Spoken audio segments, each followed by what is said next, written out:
Admiral Kethvar stood before the massive viewing screen in his command ship. The stars stretched out before him like tiny diamonds scattered across black silk. His 4 arms moved with practiced grace as he reviewed the data tablets his officers brought him. The Zephyrian Empire had conquered 47 star systems in the last 50 years. Today, they would add more to that list. "Admiral, the human territories are directly ahead," reported Intelligence Officer Silthara. Her voice carried the usual tone of confidence that marked all Zephyrian warriors. "Our scouts confirm minimal resistance. Perhaps 30 ships patrol their borders." Kethvar's mandibles clicked together in what passed for a smile among his people. 30 ships against his fleet of 200? The humans clearly did not understand the power they faced. The Zephyrian Empire had crushed civilizations with 10 times that number. "Show me their warning signals again," he commanded. The main screen flickered to life. A simple message played in dozens of languages. "This is the boundary of human space. No unauthorized vessels are permitted beyond this point. Turn back now. This is your only warning." The bridge crew erupted in what could only be described as laughter. The sound was harsh and grating to human ears, but among Zephyrians it meant the same thing. Several officers slapped their armored chests with their secondary arms. "Only warning?" Silthara hissed with amusement. "What will they do? Send us a strongly worded message?"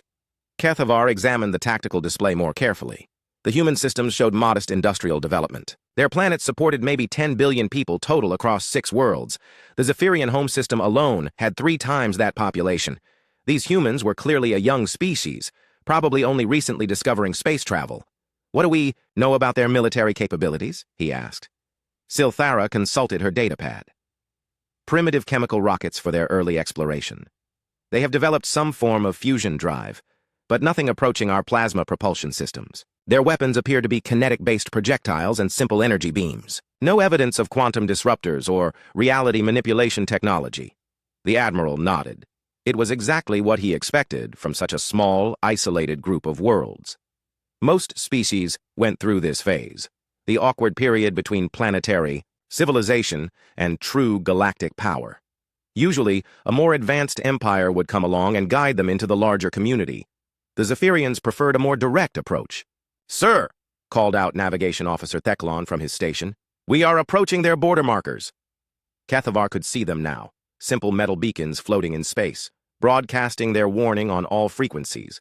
They looked almost pathetic compared to the massive barrier generators and defense platforms that protected important Zephyrian worlds. "Any response to our approach?" he asked. "Nothing, sir. The beacons continue their automated messages, but no ships have moved to intercept us." This struck Kethvar as odd. Most species at least sent a few patrol ships to investigate unknown vessels. The humans seemed to be ignoring a fleet that could probably be seen from several light years away. Perhaps they were hoping the Zephyrians would simply pass through their space without stopping. That hope would be disappointed. "All ships, maintain formation. We will proceed to their primary world and demand their surrender. If they resist..." Kethvar let the sentence hang. His officers knew what that meant. The great fleet moved forward, passing the warning beacons like they were mere space debris. The beacons continued broadcasting their messages, but now new voices joined them. Human voices speaking in calm, measured tones. "Unknown fleet, you have violated human space. You have been warned. Turn back immediately or face the consequences." Kethvar gestured for communications to be opened. "This is Admiral Kethvar of the Zephyrian Imperial Fleet. Your systems are now property of the Zephyrian Empire. Surrender immediately, and your people will be treated according to galactic conquest protocols." The response came quickly. A human voice, speaking flawless Zephyrian. "Admiral Kethvar, this is your final warning. Leave human space immediately. You will not receive another." The bridge fell silent. Not because the humans were threatening. Their tiny fleet posed no real danger. The silence came from surprise. How did the humans know perfect Zephyrian? How did they know his name and rank? Most primitive species required translation computers for first contact. "Scan for their ships," Kethvar ordered, pushing aside his confusion. "I want to know exactly what we're facing." The tactical officer worked at his station for several minutes. When he looked up, his expression was puzzled. "Sir, I'm reading 32 ships in this system. All appear to be destroyer class or smaller. No sign of carriers or battleships. Weapons status? Unknown energy signatures. The readings don't match any technology in our databases, but the power levels suggest fairly basic systems." Kethvar, nodded. Unknown technology often appeared more mysterious than it actually was. When the Zephyrians first encountered the crystalline Vorthok, their ships had seemed to be made of living glass. It turned out to be nothing more than an unusual hull material. "Sir," Silthara spoke up, reviewing her intelligence reports. "There's something interesting here. We've tried to make contact with human colonies several times over the past 20 years. Every probe ship we sent into their space simply disappeared." Disappeared? No distress signals, no wreckage found, no survivors recovered. They just vanished completely. Kethvar considered this. It could mean the humans had some kind of advanced stealth technology, or it could mean they were simply very thorough about cleaning up after their victories. Either way, it suggested they were more capable than their small fleet indicated. "How many probe ships did we lose?" 14, sir. Single ships, sent at different times over the years. 14. Ships was not a significant loss for the Empire, but it was unusual. Most primitive species either captured probe ships for study or destroyed them messily, leaving debris fields that could be analyzed later. Clean disappearances suggested either very advanced technology or very paranoid defenders. The human voice came over the communications again. "Admiral Kethvar, you now have 5 minutes to begin your withdrawal from human space. After that time expires, you will be considered hostile invaders." The bridge crew looked at their admiral expectantly. Some younger officers seemed nervous, but the veterans knew better. No fleet of 30 ships could threaten 200 Zephyrian warships. The humans were clearly bluffing, hoping their warnings would scare away the invaders. "All ships, proceed to attack formation," Kethvar commanded. "Target their vessels for capture if possible. I want to examine their technology." The Zephyrian fleet began to spread out, each ship taking its assigned position. They had practiced this maneuver countless times. In another hour, they would control this system completely.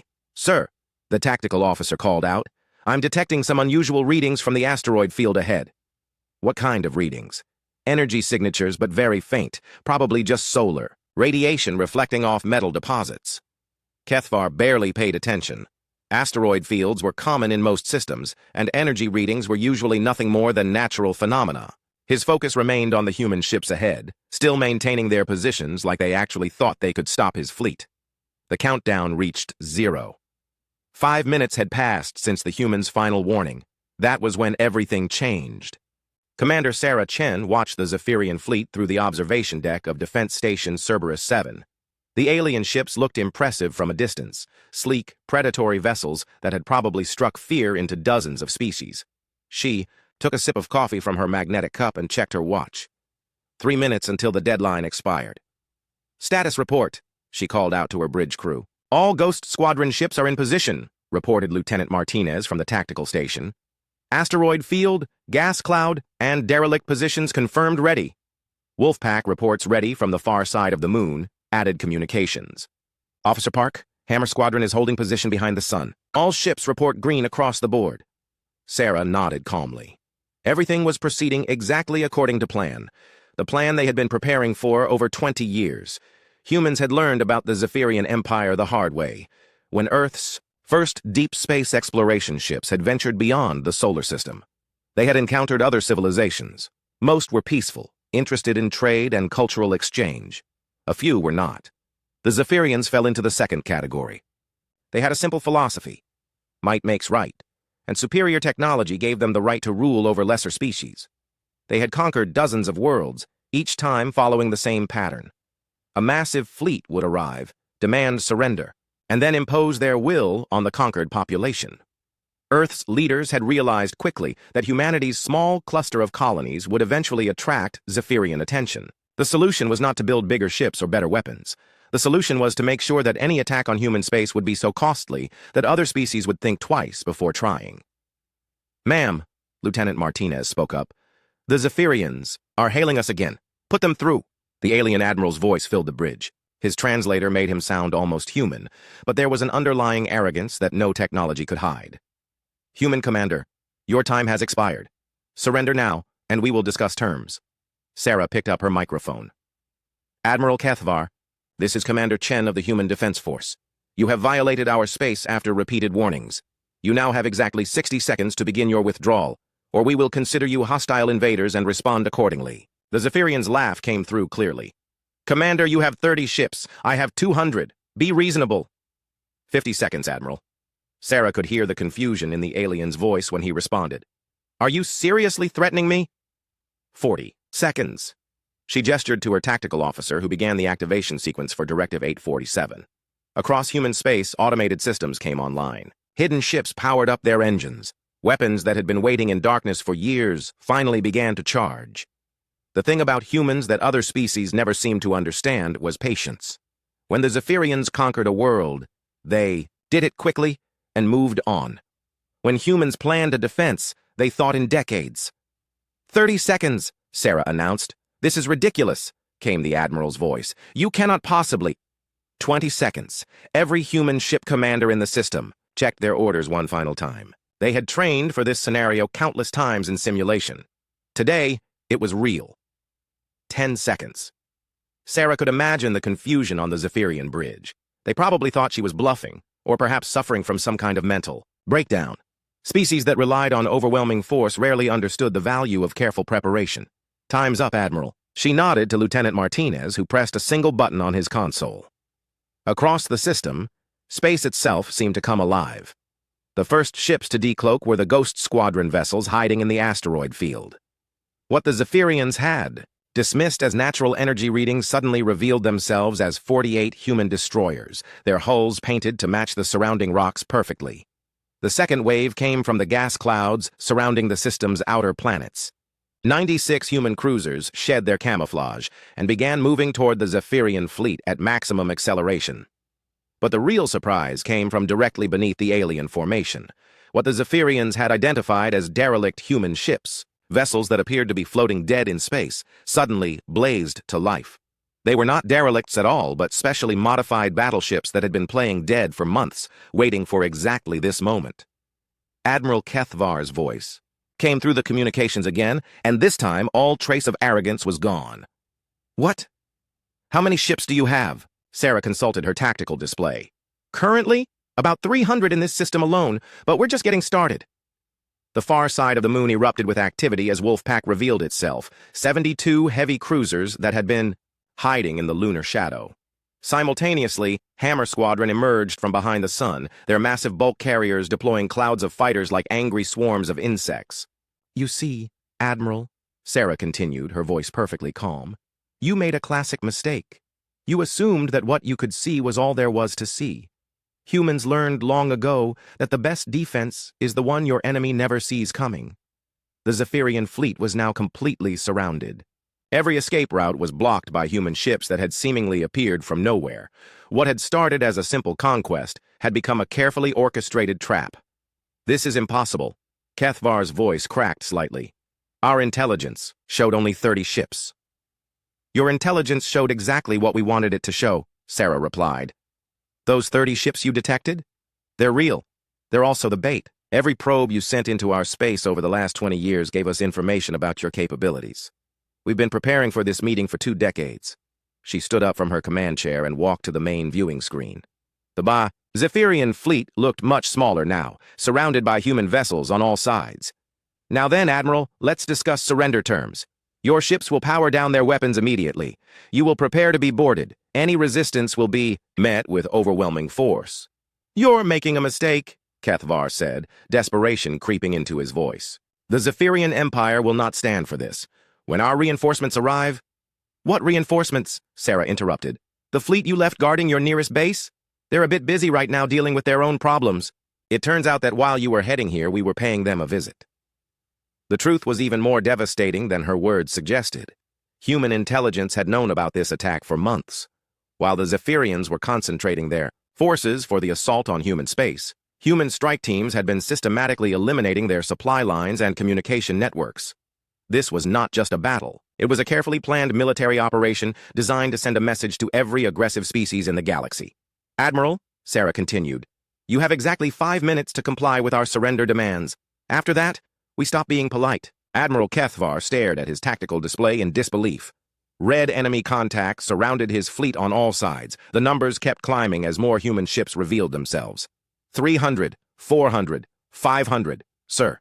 His tactical officer's voice shook. They're jamming our communications. I can't reach the home fleet. Keep trying, Kethvar snapped, though he knew it was useless. The humans had clearly planned this down to the smallest detail. His mighty fleet was trapped like fish in a net. "Admiral," came Commander Chen's voice again, "your 5 minutes are almost up. I suggest you make your decision quickly." Kethvar's pride warred with his survival instincts. The Zephyrian Empire had never surrendered to anyone. His family had served the Imperial Navy for 12 generations. But looking at the tactical display, he could see that resistance would be suicide. "All ships," he commanded reluctantly, "power down weapons and prepare to—" His order was cut short as one of his younger captains broke formation and fired on the nearest human vessel. The plasma bolt struck the human destroyer's shields, causing them to flare briefly before holding. The response was immediate and terrifying. Every human ship in the system opened fire at once, but they didn't target the Zephyrian who had attacked them. Instead, they focused their weapons on a single ship at the edge of the alien formation, a heavy cruiser that had been trying to edge toward the system's outer boundary. The concentrated firepower of 500 human vessels struck the Zephyrian cruiser simultaneously. The ship simply ceased to exist. One moment it was there, the next there was only expanding plasma and debris. "Let me be clear," Commander Chen's voice cut through the shocked silence on the Zephyrian fleet channels. "That was not the ship that fired on us. That was the ship that was trying to run away. Anyone else who wants to test our patience?" The demonstration had its intended effect. No Zephyrian ship moved so much as a meter from its position. "Now then," Chen continued, "all ships will power down weapons and prepare for boarding. You have 30 seconds to comply." This time, every Zephyrian captain followed orders immediately. Kethvar watched in fascination and horror as human boarding shuttles launched from their ships. But these were not the primitive vessels he had expected. The human shuttles moved with impossible grace, their hulls seeming to bend space around them as they approached. "Sir," his science officer whispered, "those shuttles are using some kind of gravity manipulation drive. The technology readings are incredible."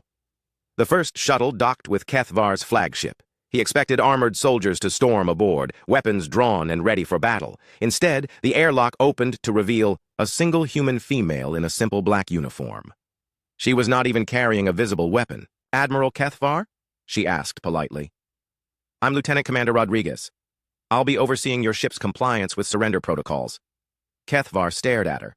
She was smaller than any of his crew members, apparently unarmed, and completely calm despite being surrounded by hundreds of alien warriors who could tear her apart with their bare hands.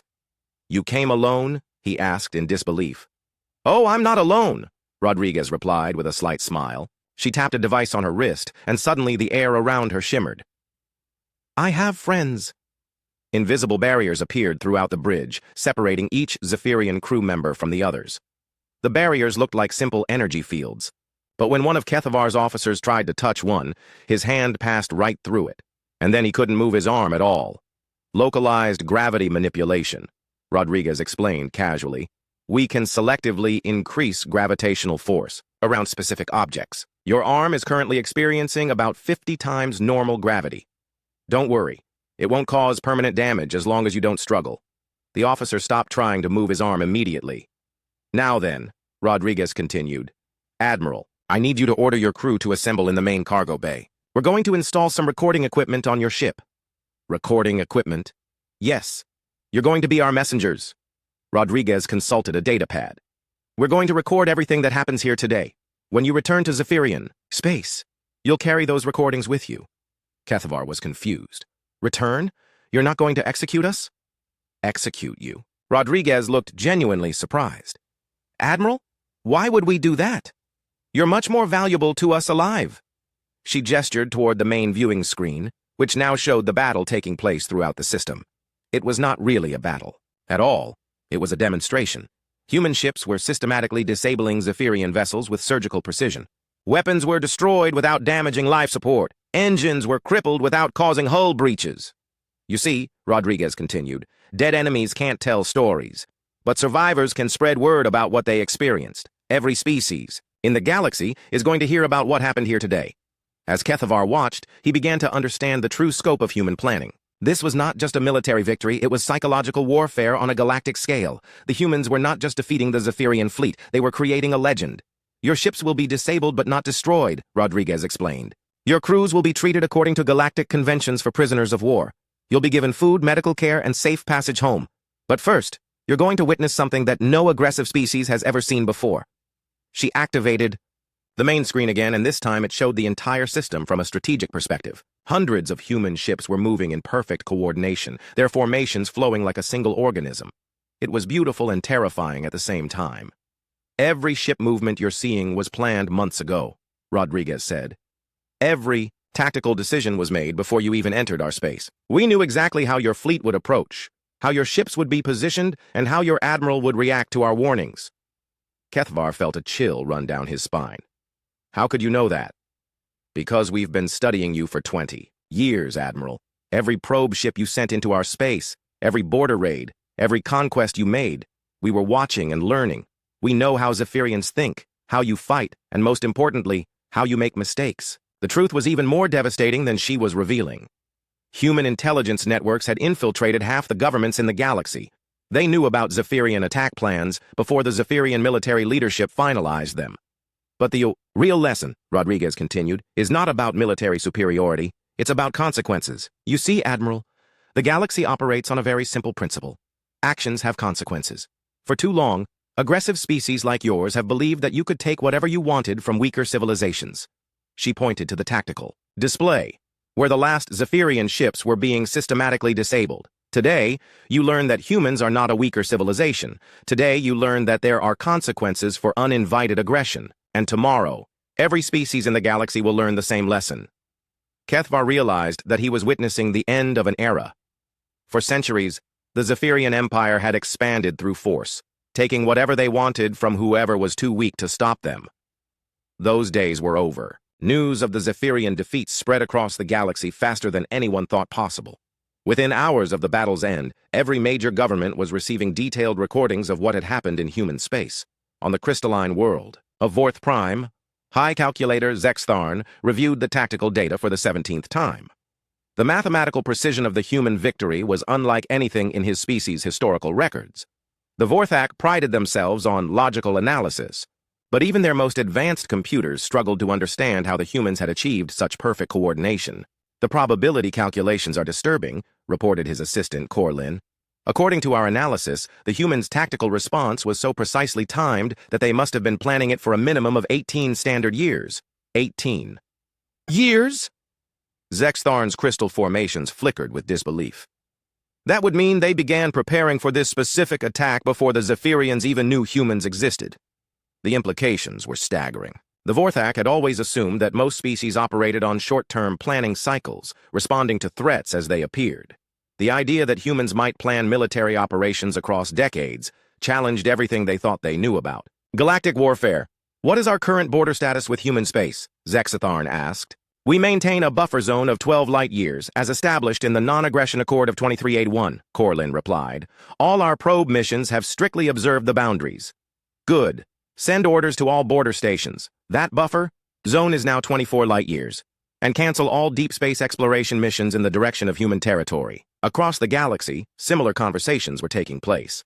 In the Hegemony Council chambers on Nexus Station, representatives from 47 species gathered for an emergency session. The massive circular chamber buzzed with nervous energy, as beings of every shape and size discussed the recordings they had all received. Councillor Viltran of the Rokari Republic stood first. His species were known for their aggressive expansion policies, having conquered 6 systems in the last decade. Today, his usual confidence was nowhere to be seen. Fellow councillors, he began, his voice tight with tension, we must address the implications of what we have witnessed. The human military response was not just superior force, it was a complete intelligence failure on our part. Murmurs of agreement rippled through the chamber. Every species present had at some point attempted to probe human defenses. Every probe mission had resulted in complete disappearances, with no trace left behind. How many ships have we all lost to human space over the years? Asked Councillor Magret of the Shifting Sands Collective. My government has lost 4 deep space scouts in the last 15 years. We assumed they were mechanical failures or natural disasters. 7 ships for the Rokari Republic, Viltran admitted reluctantly. 11 for the Hegemony Fleet, added the military liaison.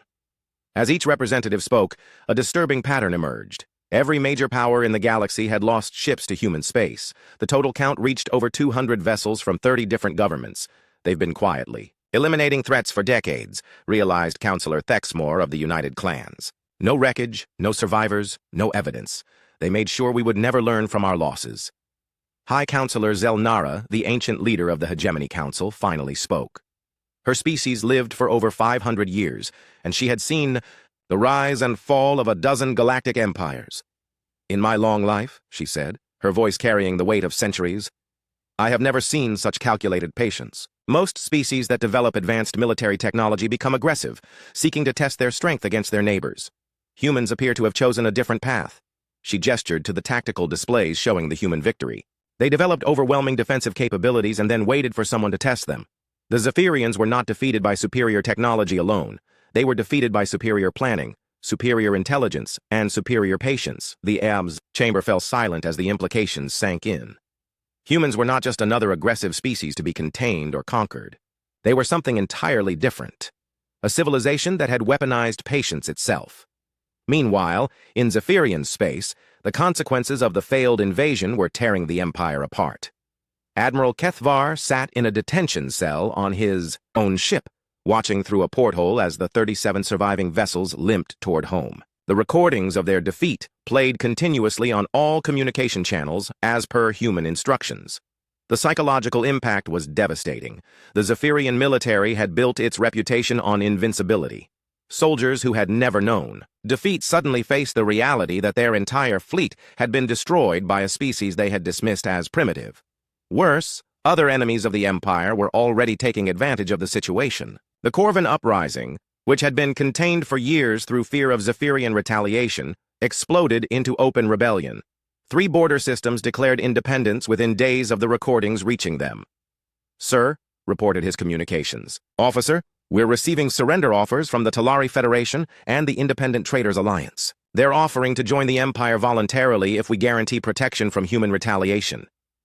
Kethvar almost laughed at the irony. Species that had resisted Zephyrian conquest for decades were now begging to join the Empire, not out of fear of Zephyrian power, but out of fear of human power. The recordings continued to spread, carried by traders, diplomats, and refugees fleeing the chaos in Zephyrian space.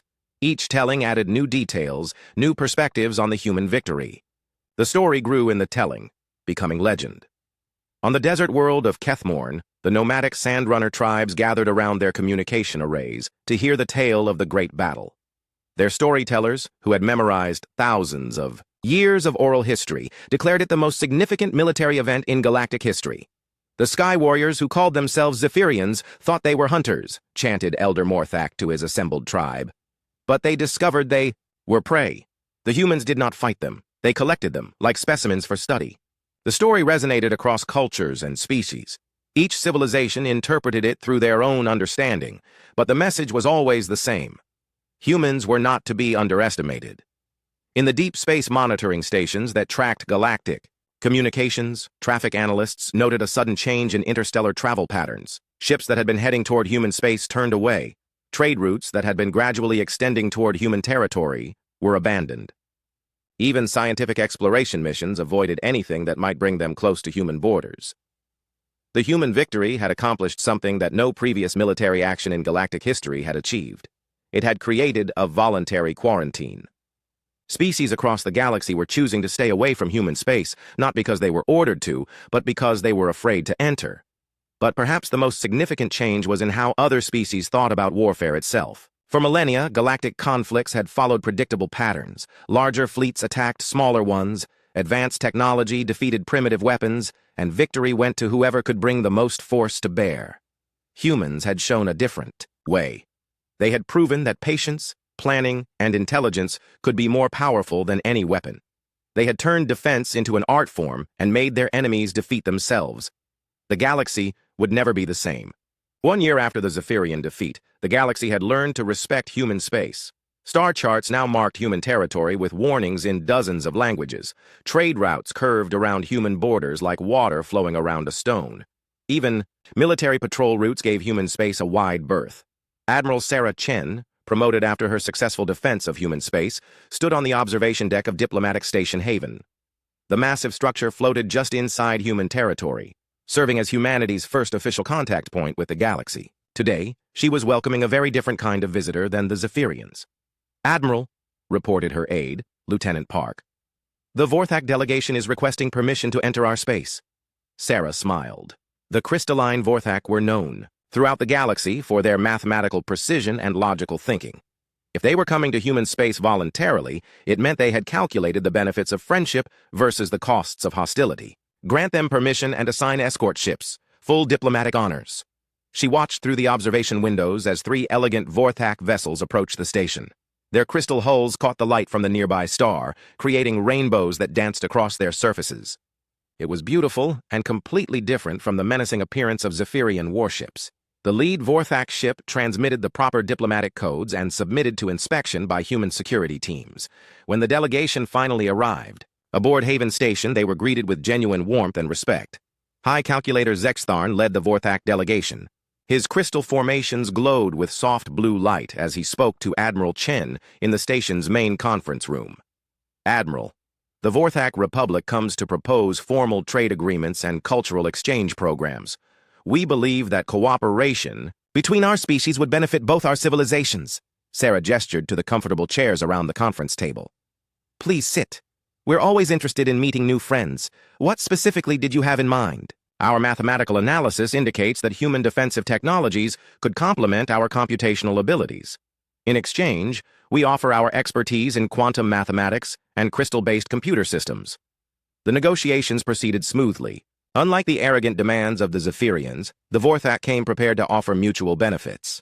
They had clearly studied human culture and understood that cooperation worked better than conquest. But even as the diplomatic meetings continued, Sarah received regular reports of less friendly activities. 3 unauthorized incursions into human space had occurred in the past month, all from different species.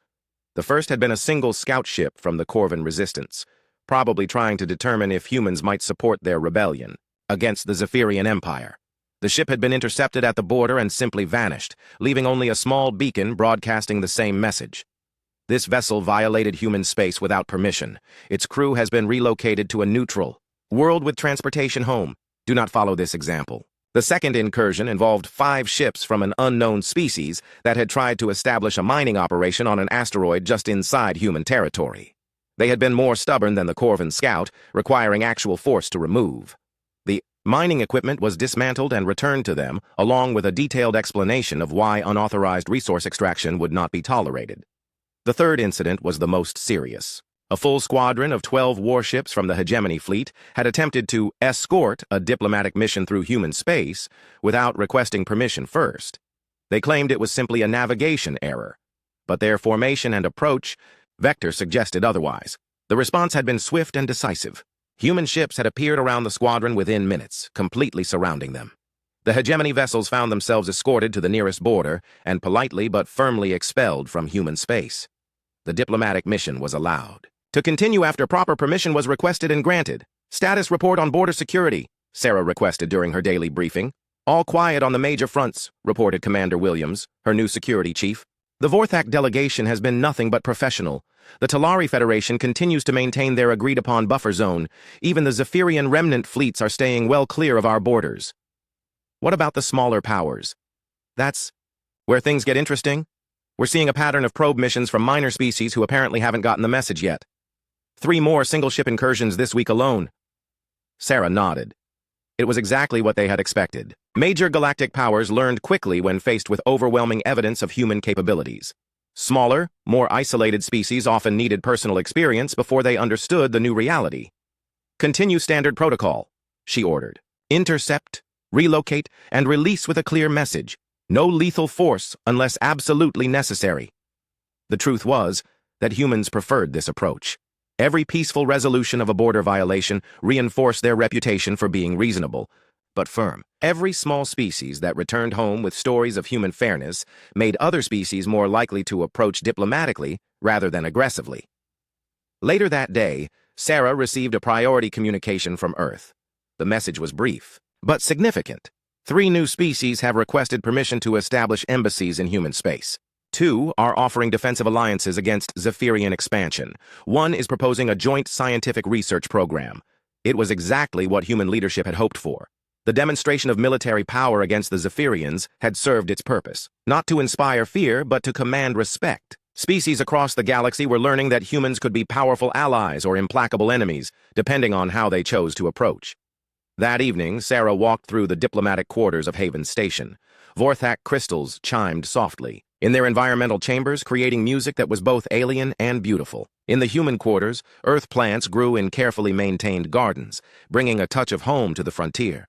She paused at an observation lounge where several Vorthak and human scientists were working together on a holographic display. The mathematics was far beyond her understanding, but the enthusiasm of both species was obvious. This was how first contact was supposed to work, mutual respect leading to mutual benefit. Her personal communicator chimed with an incoming message. It was from the bridge. "Admiral, we've got another unauthorized contact approaching from the hegemony sector. Single ship, refusing to respond to hails." Sarah sighed. Some species never learned. "I'll be right there," she replied. As she walked toward the bridge, she reflected on how much had changed in just 1 year. The galaxy had been forced to confront a new reality. Humans were not a primitive species to be conquered or ignored.